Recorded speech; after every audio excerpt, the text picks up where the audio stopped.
வணக்கம். காளி மாந்திரீக இலவச பயிற்சி பாடம். இந்த காளி மாந்திரிகத்தை பொறுத்த வரைக்கும் அஷ்ட கர்மம் என்று சொல்லக்கூடிய 8 வகையான சித்துக்களையும் விளையாடுவது தான் இந்த காளி மாந்திரிகத்தில் நாம் கற்றுக் கொடுக்கக்கூடிய ஒரு பாடம். அதில் முதல் பாடமாக வசியத்தை எப்படி செய்வது, வசிய சக்கரம் எப்படி போடுவது, வசியத்தை செய்வதற்கு உண்டான நாள் எது, எந்த நாளில் பிரயோகம் செய்தீங்கன்னா அது உங்களுக்கு இந்த வசிய கலையாகப்பட்டது, அஷ்ட கர்மத்தில் வசிய கலையாகப்பட்டது உங்க கைவசமாகி நீங்க எல்லோருக்குமே செய்யலாம், தனக்குத்தானேகம் பிரயோகப்படுத்தி அதில் வெற்றி காணலாம் என்பதற்காக போட வேண்டிய பதிவே இந்த பதிவு. இந்த பதிவை பார்க்குற நீங்க முதலில் போட்ட அந்த பதிவை பார்த்துக்குங்க. ஏன்னு கேட்டீங்கன்னாக்கா, காளி மாந்திரிகத்தில் இந்த காளியினுடைய அஷ்ட கர்ம சித்துக்களை மிகவும் கவனமாக பயன்படுத்தி நீங்க வெற்றி பெறலாம். ஏன்னு கேட்டீங்கன்னாக்கா, ஒரு பதிவாகப்பட்டது உங்களுக்கு போடுறோம். இந்த மாந்திரிகத்தை செய்யணும்னு கேட்டீங்கன்னா, அந்த மாந்திரிகத்தை கத்துக்கிறதுக்காக பல ஊர்ல பல இடங்களில் போய் அவங்க கிட்ட பேசி அது எத்தனையோ பிரச்சனைகளிலிருந்து நீங்க கற்றுக்க முடியாத பல வகையான கஷ்டங்களை அனுபவிச்சுட்டு வந்திருக்கலாம். உங்களுக்கு ஈஸியா சொல்றோம், மந்திரம் எந்திரம் பிரயோகம் செய்யக்கூடிய நாள் இடம் இது எல்லாமே உங்களுக்கு பொறுமையா சொல்றதுனால ஒரு மாந்திரிக பிரயோகத்தைய ஒரு மாந்திரிகத்தை கத்துக்கிறதுக்கும் பொறுமை தேவை. அந்த பொறுமை இல்லாம செய்யாதீங்க. அதை விட இது காளியினுடைய அஷ்ட கர்மம், வராகினுடைய அஷ்ட கர்மம் இருக்கு. அது மட்டும் இல்லாம பல வகையான தேவர்களும் தேவதைகளும் எத்தனையோ வகையில் இருக்கக்கூடிய அஷ்ட கர்மங்களும் ஒவ்வொன்றும் 8 போட்டுக்கிட்டே வரேன். நான் அஷ்ட கர்மத்தையும் ஒவ்வொன்றையும் போட்டுட்டோம். உங்களுக்கு எது பிடிக்குமோ அதை செய்யலாம். இப்ப காளியை பொறுத்த வரைக்கும் அஷ்ட கர்மம் செய்யக்கூடிய நாட்கள், அந்த நட்சத்திரம் எந்த நாள்ல செய்யணும், எப்படி செய்யணுன்றத இதுக்கு முன் பதிவை போட்டிருக்கேன். அந்த பதிவை பார்க்காதவங்க பாருங்க, எப்படி செய்யணும் எந்த நேரத்துல செய்யணுன்றது அதை போட்டிருக்கேன். இது கேட்டீங்கன்னாக்கா வசியம் செய்வது எப்படி, அதாவது கேட்டீங்கன்னாக்கா காளி மாந்திரிகம் அஷ்ட கர்மத்தில் முதல் கலையான வசியம். வசியத்துல எத்தகையான பிரச்சனைகளோ எத்தகையான தொல்லைகளோ இல்லாம மனிதர்கள் மற்றவங்ககிட்ட இருந்து வசியம் பண்ணி அவர்கள் மூலியமாக நன்மைகளை அடைவது. அது எப்படி அந்த வசியம் கேட்டீங்கன்னாக்கா, முதல்ல வசியம் என்பது ஆணுக்கு பெண் வசியம், தொழில் வசியம், விலங்கு வசியம், சர்வ வசியம், ஜன வசியம், தன வசியம், லோக வசியம். அதுபோல கேட்டீங்கன்னாக்கா நீர் நிலம் காற்று ஆகாயம் நெருப்பு என்று சொல்லக்கூடிய 50 சக்தியை உள்ளங்கையில் அடக்கி அதற்கு பிறகு பிரயோகம் செய்து அதன் மூலியமாக வெற்றி காணக்கூடிய ஒரு சித்து விளையாட்டு இந்த வசியம் என்பது. இந்த வசிய கலையை முதல்ல நீங்க அது எப்படி சித்தி பண்ணிக்கலாம், சித்தி ஆகணும். உங்களுக்கு சித்தி ஆகணும்னு கேட்டீங்கன்னாக்கா வசியம் செய்யறதுக்கு நாள் வெள்ளிக்கிழமை, அடுத்தது பாத்தீங்கன்னா புதன்கிழமை, அப்படி இல்லைன்னு கேட்டீங்கன்னாக்கா வளர்பிறையில இருக்கக்கூடிய திங்கள் கிழமை. வியாழக்கிழமை அன்னைக்கு வசியம் பண்ணக்கூடாது, தாராளமா செய்யலாம். நல்லது செய்யறதுக்கு நல்ல நாள் உங்களுக்கு வியாழக்கிழமை மற்றவங்களுக்கு போதனை செய்யறதுக்கும் மற்றவங்களுக்கு செய்து நீங்க பலிதமாகறதுக்கும் அவங்களுக்கு பலிதமாகறதுக்கும் முக்கியமான ஒரு நல்ல நாளாகவே இந்த வியாழக்கிழமை இருக்கும். இதை செய்யணும்னு கேட்டீங்கன்னாக்கா வசியம் செய்யறதுக்கு வசிய கலையை நீங்க கற்றுக்கிறதுக்கு முன்னாடி அதனுடைய சக்கரம் என்னன்றதை உங்களுக்கு கடைசியில போறேன், அதனுடைய மந்திரம் என்னன்றதை உங்களுக்கு நான் கடைசியில சொல்றேன். இந்த வசியம் செய்யணும்னு கேட்டீங்கன்னாக்கா முதல்ல நீங்க வசியம்னா என்னன்னு தெரிஞ்சுக்கங்க. ஆண் பெண் வசியம், கணவன் மனைவி வசியம், உற்றார் உறவினர் வசியம், தொழில் வசியம், விலங்கு வசியம், அதுக்கப்புறம் கேட்டீங்கன்னா சர்ப வசியம், நீர் வசியம், நில வசியம், ஆகாய வசியம், இப்படி சொல்லக்கூடிய பல வகையான வசியத்தில் காளியினுடைய அஷ்ட கர்மத்தை நீங்க கற்று பயன்பெறுகிற நீங்க வசியன்றது மிகவும் முக்கியமானது. இந்த வசியத்தை நீங்க செய்யறதுக்கு முன்னாடி தொட்டா சினிங்கி இருக்கு பாத்தீங்களா, அந்த தொட்டா சினிங்கிய ஆணி வேறு அறுபடாமல் நீங்க பிடிங்க எடுத்துட்டு வரணும். அந்த தொட்டா சினிங்கன்றது 7 வகையான பூக்களை நான் பார்த்திருக்கேன். அது முழுசா போட முடியாது, ஒவ்வொன்றும் தேடி கண்டுபிடிச்சி செய்யறதுக்குள்ள மிகவும் கஷ்டமா இருக்கும். அதனால நீங்க என்ன செய்றீங்கன்னு கேட்டீங்கன்னாக்கா தொட்டா சினிங்கி எங்க இருந்தாலும் சரி அந்த தொட்டா சுருங்கினுடைய வேறு அறுபடாம நீங்க அதை எடுத்துட்டு நீங்க வச்சுக்கோங்க. வச்சுட்டு வெள்ளிக்கிழமை புதன்கிழமை வளர்பிறையான திங்கக்கிழமை அப்படி இல்லைன்னு கேட்டீங்கன்னா வியாழக்கிழமை, இந்த நாட்களில் அதிகாலையில எந்திரிச்சு குளிச்சு அதுக்கப்புறம் கேட்டீங்கன்னாக்கா புனஸ்காரம், அதை கேட்டீங்கன்னாக்கா குளிச்சு ஒரு வெள்ளை வஸ்திரமோ அப்படி இல்லைன்னு கேட்டீங்கன்னா பச்சை கருப்பு சிவப்பு நீல கலர் எந்த விதமான வஸ்திரமாக இருந்தாலும் அதை நீங்க கட்டிக்கிட்டு கிழக்கு முகமா உக்கார்ந்து நீங்க உக்கார மாதிரி இல்ல வடக்கு முகமா உக்காரதா இருந்தா கிழக்கு முகமா நீங்க ஏற்றி வைக்கிற தீபமாகப்பட்டது எரியணும். அதாவது ஏற்கனவே உங்களுக்கு அந்த பதிவை பார்த்தா தான் இந்த பதிவு புரியும். அதாவது நீங்க பூஜை பண்றீங்க இல்லையா, பூஜை பண்ண போறீங்க, நெய்வேத்தியம் பண்ண போறீங்க, அதுக்கு வந்து பொரி, அவல், பொரி, கடலை, அதுக்கப்புறம் பத்தி, சூடம், பழம், இது எல்லாமே வைக்கிறீங்க.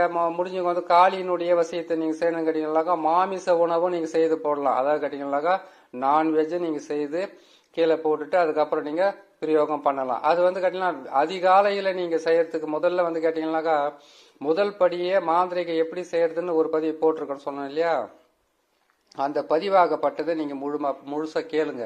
கேட்டீங்கன்னா அதுல இருந்து தான் நீங்க மூலமா கத்துக்கிட்டு வெளியில வர முடியும். அதனால அதை முழுமையா கேட்டு செய்துங்க. அதுக்கு முன்னாடி இந்த வசியம் செய்யணும்னு கேட்டீங்கன்னாக்கா உளுந்து மாவு இருக்கு பாத்தீங்களா, அதான் வெள்ளை உளுந்து, கருப்பு உளுந்துல வெள்ளை உளுந்து மாவை எடுத்துக்குங்க. அதை எடுத்து என்ன பண்ணுங்கன்னாக்கா ஒரு ஒரு உருவ பொம்மை மாதிரி செய்யுங்க. அப்படி உளுந்து மாவால உங்களுக்கு செய்யறதுக்கு முடியல அப்படின்னு கேட்டீங்கன்னாக்கா மாந்திரீகம் கத்துக்கிறதே மற்றவங்களை காப்பாத்துறதுக்கு தான். அப்படி இருக்கும்போது ஏழை எளிய மக்களா இருக்கிறவங்களுக்கு இதெல்லாம் வந்து இந்த கலையெல்லாம் வந்து வசப்படுமா, நமக்கு யாராவது நல்ல குருவா இருந்து குருமார்களாக இருந்து கத்து கொடுப்பாங்களான்னு மனக்கவலை நிறைய பேருக்கு இருக்கும். முடியாதுன்ற சூழ்நிலையில அவங்களுக்கு வந்து இது ஒரு வரப்பிரசாதமாவே அமையும். எப்படின்னு கேட்டீங்கன்னாக்கா உங்களுக்கு உளுந்து மாவால செய்ய முடியலன்னு கேட்டீங்கன்னாக்கா பச்சரிசி மாவை எடுத்துக்குங்க. வசியத்துக்கு அரிசி மாவு கண்டிப்பா வேலை செய்யும், கடையில் கூட வாங்கிக்கலாம். அந்த அரிசி மாவை எடுத்து ஒரு சிறிய பெண் உருவ பொம்மையா செஞ்சிடுங்க. செய்துட்டு வாழை இலையில அதை வச்சு அந்த உருவத்தை செய்துட்டு அதுக்கு வந்து என்ன பண்ணீங்கன்னாக்கா வளையல், மஞ்சள், குங்குமம், அது மட்டும் இல்லாம வாசன திரவியங்கள், ஜவ்வாது, புணுக்கு, கஸ்தூரின்னு சொல்லக்கூட வாசன திரவியங்களை வந்து அதை வந்து வச்சுக்கோங்க. அதை வச்சுட்டு என்ன பண்ணீங்கன்னாக்கா அந்த உருவ பொம்மையை செய்து வச்சுட்டு பக்கத்துல நான் போட்டு இருக்கிற சக்கரத்தை கூட நீங்க ஒரு தகட்டுல எழுதி, அதாவது நான் ஒரு சக்கரை ஒண்ணு உங்களுக்கு நான் போட்டு காட்டுறேன். இந்த சக்கரை தான் வசிய சக்கரன்றது கடைசியில உங்களுக்கு நான் சொல்றேன். அந்த சக்கரத்தை நீங்க போட்டு அதை கூட நீங்க மடியில வச்சுக்கிட்டு அந்த மந்திரத்தை நீங்க பிரயோகம் பண்ணலாம். உங்களுக்கு வந்து சீக்கிரமா சித்தியாகும். அதான் கேட்டீங்கன்னாக்கா ஒரு நாளைக்கு 108 வகையில வந்து அதிகாலையிலும் மாலையிலும் நீங்க அந்த மந்திரத்தை சொல்லிக்கிட்டு வந்தீங்கன்னா உங்களுக்கு மிகப்பெரிய ஒரு வசிய கலை வந்து உங்க கையில வசப்படும். சரி, அது செய்யணும்னு கேட்டீங்கன்னா பச்சரிசி மாவை வந்து ஒரு உருவமா செய்துட்டு அதை வந்து பெண் உருவமா செய்யணும். பெண் உருவமா செய்துட்டு மஞ்சள், குங்குமம் எல்லாமே அதை போட்டு அதுக்கெல்லாம் வந்து ஒரு அழகான ஒரு பாவை மாதிரி உருவாக்கிடுங்க. உருவாக்கிட்டு வாழை இலையில வச்சு செய்துட்டு அதுக்கு தேவையான பூஜை புனஸ்காரம் சொல்லக்கூடிய அவல், பொரி, கடலை, பத்தி, சூடம், முக்கணிகளை வந்து அங்க வச்சுட்டு ஊதுபத்தி எல்லாம் ஏற்றிட்டு கற்பூரத்தை ஏற்றிட்டு ஒரு விளக்கு ஒன்று ரெடி பண்ணிக்கிங்க. ஏன்னு கேட்டீங்களா அகல் விளக்கா இருந்தாலும் பரவாயில்ல, இல்ல வீட்டுல இருக்கிற காமாட்சி அம்மனுடைய விளக்கா இருந்தாலும் நெய்யை ஊற்றி அதில் நெய்யிலிருந்து வசியம் செய்யும் போது நெய்யை ஊற்றி தான் அந்த மந்திரத்தை நீங்க பிரயோகம் பண்ணணும். எள்ளெண்ணெய் ஊற்றியும் செய்யலாம். நெய் ஊற்றி செய்யறதுனால வசின்றது சீக்கிரமா வசப்படும். அதை நீங்க செய்துட்டு அது கிழக்கு முகமா அந்த விளக்கினுடைய எரியுது, அந்த திரி பத்தி எரியுது வந்து கிழக்கு முகமா இருக்கிறோம். நீங்க வடக்கு முகமா வந்து உக்காந்துக்கிட்டு தர்பாசனம் சொல்லியிருக்கேன், தர்ப புல்ல கீழே போட்டு அதுக்கு மேல நீங்க உக்காந்துக்கிட்டு நீங்க என்ன பண்ணீங்க கேட்டீங்கன்னாக்கா உடம்பு மேல வந்து கீழே, அதாவது கேட்டீங்கன்னாக்கா நீங்க உட்காரும் போது ஆணாக இருந்தால் தர்ப புல்ல கீழே போட்டுட்டீங்க, அதுக்கு மேல நீங்க உக்காடுறீங்க. ஆனா உடம்பு மேல பாத்தீங்கன்னாக்கா சட்டை இருக்கக்கூடாது. கழுத்துல வந்து நீங்க ஏதாச்சும் மணி போட்டுக்கலாம், படிக மணி போட்டுக்கிட்டு இருக்கலாம். அப்படின்னு கேட்டீங்கன்னா மந்திரத்துங்களை உரு போடுறதுக்காக ஏதாச்சும் ஒரு மணி யூஸ் பண்ணுவீங்க இல்லையா, படிக மணி அப்படின்னா துளசி மணி, அப்படின்னு கேட்டீங்கன்னா நாகமணி, கருமணி போடுவீங்க இல்லையா. ஏதாச்சும் ஒரு மணி போடுறீங்கன்னாக்கா அந்த பச்சை கலர்ல இருக்கிற மணின்றதெல்லாம் போடுறீங்களா, அந்த மாதிரி ஏதாச்சும் ஒரு மணி உங்க கழுத்துல போட்டுக்கிட்டு இருக்கலாம். கிழக்கு முகமா உட்காந்துக்கிட்டு நான் இந்த பதிவுல கொடுக்கக்கூடிய இந்த மந்திரத்தை வந்து பொறுமையா உட்காந்து 108 முறை அதிகாலையில சொல்லுங்க, மாலை நேரத்துல சொல்லுங்க. அதிகாலையில வந்து நெய்வேத்தியம் என்பது அவல், பூரி, கடலை, அதுக்கப்புறம் பத்தி, சூடு, அதுக்கப்புறம் முக்கொடி வைக்கிறீங்கன்னாக்கா இரவு நேரத்துல வந்து நீங்க காளியை வணங்குறதுனால அந்த உருவ பொம்மைக்கு வந்து முதல்ல அந்த நீங்க இது போடுறீங்க இல்லையா, படையல் போடுறீங்களா, படையல் போட்ட உடனே ஒரு சின்னது வந்து மண் பாத்திரமா அப்படின்னு கேட்டீங்கன்னாக்கா ஏதாச்சும் ஒன்று தூப தீபத்தை வந்து நீங்க அந்த எந்த பெண் உருவத்தை வரைஞ்சிருக்கிறீங்களோ அது காளியாவே மனசுக்குள்ள நினைச்சு அவங்க தான் காளின்றதை முழுமையாக நம்பி அவங்களுக்கு வந்து ஆரத்தி எடுக்கணும். அதான் கேட்டீங்கன்னா கற்பூர ஆரத்தி எடுங்க, ஒரு முறை எடுங்க. அதுக்கப்புறம் கேட்டீங்கன்னாக்கா மல்லிகைப்பூவு இதெல்லாம் செய்யலாம். மாலை நேரத்துல நம்ம மாமிசம் கலந்த உணவை வச்சு அவங்களுக்கு படையலை போட்டுட்டு கற்பூர ஆரத்தி எல்லாம் எடுத்து அதுக்கப்புறம் தான் நீங்க முடிக்கணும். மந்திரத்தை சொல்லும் போது வாய் வந்து அதாவது கேட்டீங்கன்னாக்கா இந்த கத்துக்கிறதுக்கு உக்காரீங்கன்னாக்கா ஒரு 48 நாள் இந்த மந்திரத்தை நீங்க பிரயோகம் பண்ணாவே போதுமானது. உங்களுக்கு காலினுடைய வசியம் எப்படி ஆகுதுன்றதை நீங்க கண் முன்னாடியே பார்க்கலாம். அந்த அளவுக்கு வந்து உங்களுக்கு மிகவும் தெளிவாகவும், அது மட்டும் இல்லாம மிகவும் சக்தி வாய்ந்த மந்திரங்களும் சொல்லி இருக்கிற அந்த அரிசி மாவால செய்யப்பட்ட உருவ பொம்மையை செய்து அதை வந்து நினைச்சுக்கிட்டு அதுக்கு முன்னதாகவே வந்து நீங்க நல்லெண்ணெய் அதுக்கப்புறம் கேட்டீங்கன்னா நெய்யால ஒரு விளக்கை ஏற்றி வச்சு அந்த விளக்கை வந்து அந்த விளக்கை எரியுதை வந்து அந்த இதை பார்த்துக்கிட்டு நீங்க மந்திரத்தை சொல்றது. கையில் இருக்கிற மணியை வந்து 108 மணியை வந்து வச்சுக்கிட்டு நீங்க உரு போட்டுக்கிட்டே சொல்றது. நீங்க தர்பப்புல் ஆசனத்துல உக்காடுறது. சரி, தர்பப்புல் எனக்கு உக்காந்த பழக்கம் இல்லைங்கன்னு கேட்டீங்கன்னாக்கா நீங்க ஒரு துண்டு ஒன்று எடுத்துங்க. அதை கேட்டீங்கன்னாக்கா நீங்க எந்த கலர்ல வேட்டி கட்டுறீங்களோ அதே கலர்ல ஒரு துண்டு. பெண்களாக இருந்து மாந்திரிகத்தை முழுமையா கற்று அறியணும்னு நீங்க நினைச்சீங்கன்னாக்கா அவங்க என்ன பண்ணுங்க, எந்த கலர்ல நீங்க சேலையை கட்டிக்கிட்டு இருக்கீங்களோ அந்த கலர்ல ஒரு துண்டு அது மட்டும் கீழே போட்டுக்கிட்டு உக்காருங்க. ஆனா தர்பப்புல்ல நீங்க போட்டுக்கிட்டு உக்காந்தீங்கன்னா 48 நாள் முடிந்த உடனே அந்த தர்பப்புல்லை எடுத்து ஒரு மை செய்யலாம். அந்த மையாகப்பட்டது வந்து பாத்தீங்கன்னாக்கா அந்த தர்பப்புல்லால செய்யக்கூடிய மை உங்களுடைய வாழ்நாள்ல மொத்த மந்திரத்தினுடைய சக்தியுமே அது வாங்கி வச்சுக்கிட்டு இருக்கும். நீங்க சொல்ற அஷ்ட கர்மம் என்று சொல்லக்கூடிய அத்தனை வகையான மந்திரங்களையும் நீங்க மேல உக்காந்து சொல்லும் போது நீங்க அந்த தர்பப்புல் ஆசனத்து மேல அமர்ந்து கொண்டு நீங்க சொல்றதுனால அந்த மந்திரத்தினுடைய சக்தி வந்து அந்த தர்ப புல்லு மேலே இருக்கும். அந்த காலத்துல புலி தோல் மேலேயும் மான் தோல் மேலே உக்காந்தாங்க. இந்த காலத்துல போய் அப்படி உக்காந்தோம்னாக்கா அது உக்காந்து எந்திரிக்கிறதுக்குள்ள போலீஸ்கார் வந்து வாசல் நின்றுப்பாங்க. புரியுதுங்களா? அதனால அது மேல எல்லாம் உக்கார முடியாது.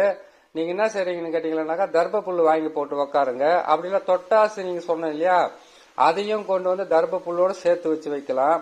இது வந்து ஒரு மாந்திரிக ரகசியம் ஒண்ணு இருக்குது. ஏன்னு கேட்டீங்கன்னாக்கா மந்திரத்தை சொல்லிக்கிட்டு இருக்கோன்றதை விட அஷ்ட கர்மத்துக்கும் நமக்கு முக்கியமா தேவைப்படக்கூடிய மையின்னு ஒண்ணு செய்வோம் இல்லையா, அது வந்து அதான் கேட்டீங்கன்னா கருவுல செய்யக்கூடிய விஷயமும் இருக்குது. அதுக்கப்புறம் வந்து கேட்டீங்கன்னா இந்த தர்ப புல்லுல வந்து தொட்டாசினிங்கி, அதுக்கப்புறம் கேட்டா அகில், அதுக்கப்புறம் கேட்டீங்கன்னா பல வகையான மூலிகை இருக்கு. அதையெல்லாம் போட்டு நீங்க உக்காந்து ஆசனமாக உட்கார்ந்து 48 நாள் உரு போடக்கூடிய அந்த மந்திரங்களால 8 வகையான அஷ்ட கர்மத்துக்கும் அந்த மையை நீங்க பயன்படுத்தலாம்.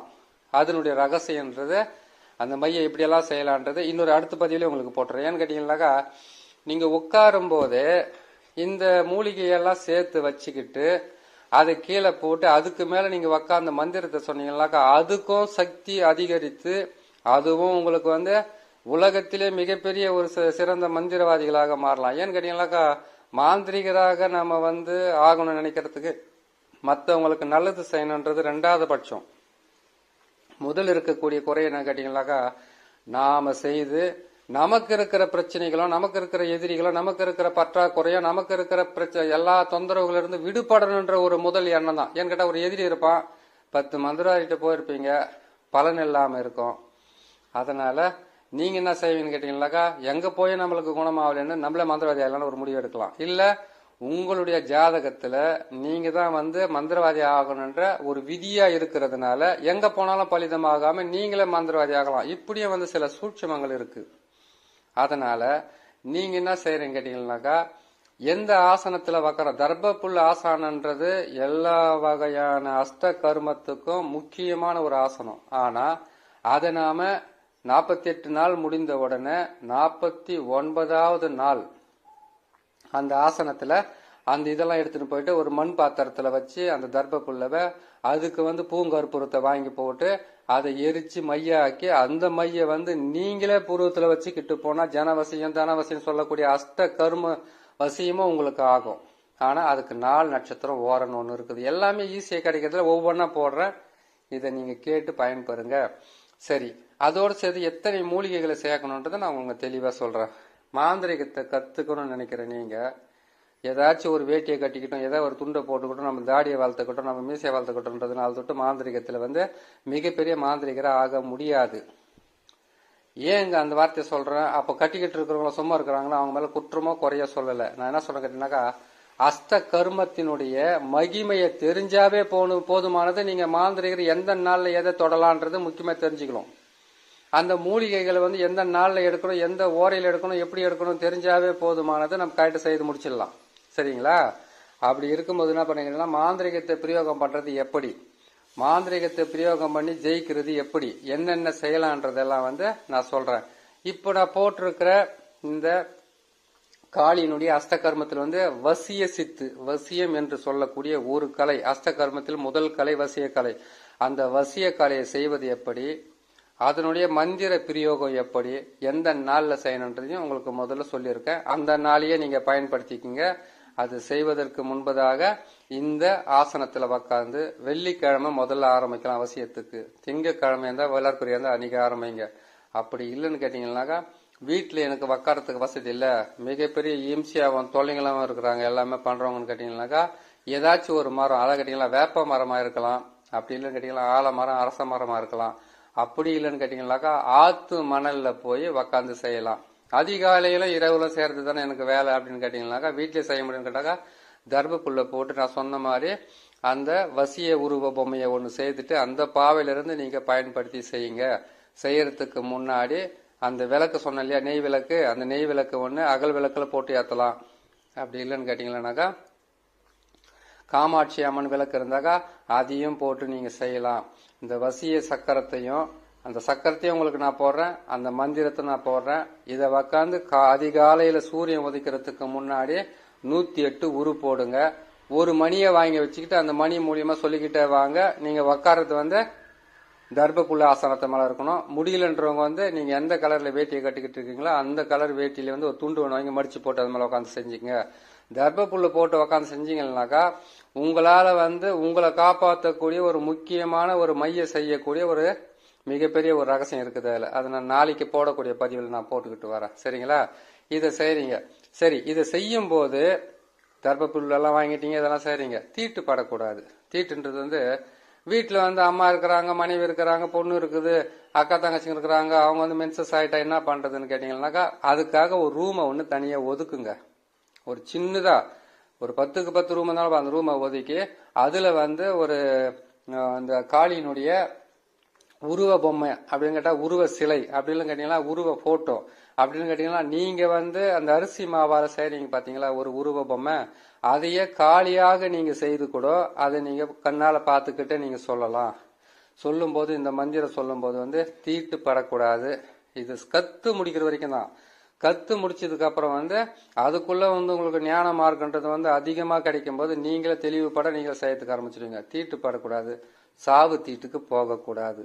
ரெண்டாச்சுங்களா?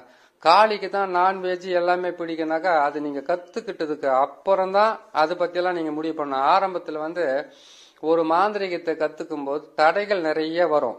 ஏன்னு கேட்டீங்கன்னாக்கா, ஆத்மாக்களை பொறுத்த வரைக்கும் வசியம் செய்வது, காளிய வசியம் செய்வது, அவங்க தடைகள் கொடுப்பாங்க. என்னன்னு கேட்டீங்கன்னா, அவங்கள செய்ய முடியாத மாதிரி தடுக்குவாங்க. அதையும் மீறி நீங்க கத்துக்கிட்டு பிரயோகம் பண்ணும்போது அவங்க உங்களுக்கு துணையா இருப்பாங்க. ஏன்னு கேட்டீங்கன்னாக்கா, அவங்க எதுக்காக அந்த தடைகளை கொடுக்குறாங்கன்னு கேட்டீங்கன்னாக்கா, அந்த தடை இவங்க வந்து நம்ம மேல நம்ம கத்து கொடுத்த அந்த நம்ம சொன்ன இந்த கலையை வந்து இவங்க கத்துக்கிற நோக்கத்துல இருக்கிறாங்களா, இச்ச ஆசைகளுக்காகவும் பற்று அதாவது பாச பந்தங்களுக்காக இவங்க வாழுறாங்களான்றது சில தடைகள். அதாவது கேட்டீங்கன்னா, அந்த டைம்ல வந்து உறவினர்களோட இறப்பு அப்படின்னு கேட்டீங்கன்னா, யாராவது ஒரு பெண் வந்து பெரிய மனுஷி ஆகுறது, இல்ல யாராவது குழந்தை பிறக்கிறது, அப்படி இல்லைன்னு கேட்டீங்கன்னாக்கா உங்க வீட்லயே வந்து மென்சஸ் ஆகிறது, இப்படி பல வகையான பிரச்சனைகள் வரும்போது அதையும் தாண்டி செய்யணும்னு முயற்சி பண்ணி செய்தீங்கன்னா இந்த காளியினுடைய மாந்திரிகம் சொல்லக்கூடிய அஷ்டகர்மம் 8மே வந்து உங்க கை வசமாகி அவங்க உங்களுக்கு வசமாகி நீங்க மக்களுக்கு வசமாகி அதுக்கப்புறம் செய்யக்கூடிய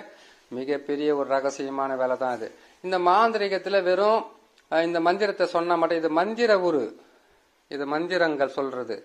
மந்திரம் என்பது உங்க உடலில் இருக்கக்கூடிய எந்திரங்களை எல்லாம் பலப்படுத்தி உங்களை வந்து ஒரு சக்தி வாய்ந்த மனிதனாகவும் பல சக்திகளை வந்து உள்வாங்கி உங்க உடலுக்குள்ள அதை நிலைநிறுத்தி மற்றவங்களுக்கு பயன்படுத்தக்கூடிய ஒரு மனிதராகவே நீங்க மாறி மற்றவங்களுக்கு நன்மையை செய்யலாம். நீங்க சொல்லும் போது அது உங்களை காத்துக்கிட்டு இருக்கிற மாதிரி நீங்க சொன்ன வார்த்தையும் அது பலிதம் பண்ணி கொடுப்பதற்காக தான் இந்த மந்திரங்கள் சித்தியாக வேண்டும். அப்படி சித்தியானதான் உங்களுக்கு நன்மைகள் நடக்கின்றத உங்களுக்கு நான் தெளிவா சொல்லிக்கிட்டே வரேன். இப்ப நான் போடுற இந்த சக்கரமும் சரி, நான் போடுற இந்த மந்திரத்தையும் சரி அதிகாலையில செய்யுங்க. காலையில் ஒரு முறை குளிங்க செய்யறதுக்கு முன்னாடி. அதே மாதிரி நைட்டில் உக்காரீங்களா, குளிச்சுட்டு போய் உக்காந்து செய்யுங்க. இதில் தீட்டுன்றது நான்வெஜ் சாப்பிட்றது தீட்டாவே இல்லை காளிக்கிட்ட. அப்போ காளிக்கு வந்து எதுதான் தீட்டுனாக்கா, கத்து முடிக்கிற வரைக்கும். பெண்களாக இருந்தால் மாதவிடை ஆனீங்கன்னாக்கா 7 நாள் வரைக்கும் அந்த மாந்திரிகத்தை தொடாதீங்க. தொட்டா நீங்க இப்ப வேணா நல்லா இருந்துடலாம், வயதாக வயதாக இந்த அஸ்த கருமம் தான் சொல்லிக்கிறாங்க, அஸ்தமா சித்துன்னு சொல்லல. அஸ்த கருமத்தை தொட்டவங்க கரெக்டா இல்லைன்னாக்கா அந்த கருமமாகப்பட்டது அவங்களே கருமமாக சுத்தி கஷ்டத்தை கொடுக்க ஆரம்பிக்கும். அதுக்கப்புறம் வாழ்ந்ததும் தெரியாது, வாழாததும் தெரியாது, 2ஆம் கட்டான வாழ வச்சிடும். உஷாரா பார்த்து செஞ்சுங்க. சரி, காளியை தான் வணங்குறமே, ஆண் பெண் ஏதாவது நம்மளுக்கு வசியம் ஆயிட்டாங்களா, நம்மளுக்கு நல்ல அது கொடுக்கற மாதிரி பண்ணி ஏதாச்சும் ஒரு பிரச்சனை பண்ணுவாங்க வசியம் பண்ணும் போது. இது ஆண் நீங்க வசியம் பண்றீங்களா, அந்த நேரத்துல பெண்கள் வசியம் ஆவாங்க, விலகி நிக்கணும். ஆண்கள் பெண்கள் இது பண்றீங்களா, அந்த நேரத்துல பிரிஞ்சு இருந்தவங்க உங்களுக்கு தொல்லை கொடுப்பாங்க, நீங்க மிகவும் ஜாக்கிரதையா இருக்கணும். இது பல வகையில பல ரூபத்துல உங்களுக்கு தொல்லையை கொடுக்கும். இந்த அஷ்ட காளி மட்டும் இல்ல, எந்த சாமிகளாக இருந்தாலும், எந்த தேவர்களாக தேவிகளாக இருந்தாலும் அவங்க என்ன பண்ணுவாங்க கேட்டீங்கன்னாக்கா, நீங்க கத்துக்க கூடாதுன்றதுக்காக சில தடைகள் வரும். அந்த தடைகளும் மீறி நீங்க செய்தாதான் உங்களால மாந்திரிகத்திலிருந்து முழுமையா கற்றுக்க முடியும். இலவச மாந்திரிகன்றதுக்காக ஏதாச்சும் ஒரு மந்திரத்தை சொல்லிட்டு இதை போய் சொல்லிக்கிங்கன்னு சொல்லிட்டு அறகுறையா செய்யக்கூடாது.